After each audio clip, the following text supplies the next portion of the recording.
বাপ্পির কাছে আসি। কোনো একজন ভক্ত ফোন করে বলল যে আমাকে বিয়ে করতে হবে, না হলে আমি মরে টরে যাব, হাত টাত কেটে ফেলবো, কি করবে আমি বাপ্পি? এটা পাইছি অলরেডি। তারপর কি হলো তখন? না আমি একটা পাইছি, স্কলাস্টিকার একটা মেয়ে ছিল, ওই মেয়েটি 9-এ পড়তে হতো, আরো 2-4 বছর আগের কথা।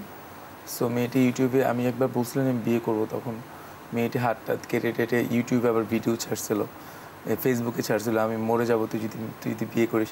এখন এর পরের দিন হচ্ছে আমার বাসার নিচে চলে আসছিল ওর বাবাকে নিয়ে।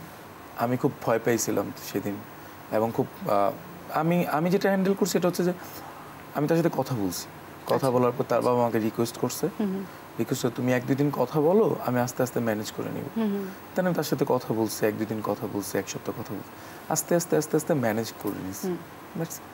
ঠিক একই রকম ভাবে জিজ্ঞেস করবো যে বাপ্পি কি সিঙ্গেল? বাপ্পি অবশ্যই সিঙ্গেল, এখনো বিয়ে করেনি। বিয়ের আগে মানে বিয়ে করেনি মানে যে সিঙ্গেল বিষয়টা এরকম, অনেক কিছু বোঝা যাচ্ছে। তার মানে বাপ্পি অবশ্যই সিঙ্গেল, বাপ্পি বিয়ে করে নাই। বিয়ে না করার পর্যন্ত একটা ছেলে সিঙ্গেলই থাকে। বাপ্পি কি প্রেম করছে? বাপ্পি প্রেম করছে সিনেমায়। ও এতক্ষণ টাইম নিচ্ছে কেন? বাপ্পি প্রেম করছে সিনেমায়।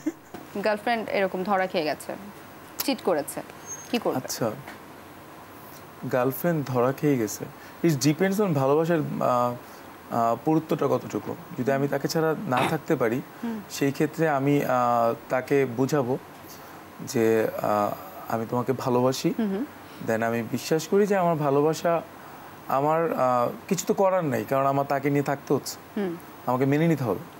সো যেহেতু আমাকে মেনে নিতে হবে, সো আমি তাকে আমার ভালোবাসার বহিঃপ্রকাশটা করব, এবং সে মানে তার মন থেকেই ওই ছেলেটাকে ছেড়ে দিয়ে আমার কাছে চলে আসবে। চমৎকার, বাপ্পির মতো ছেলেই খুঁজছে বাংলাদেশ।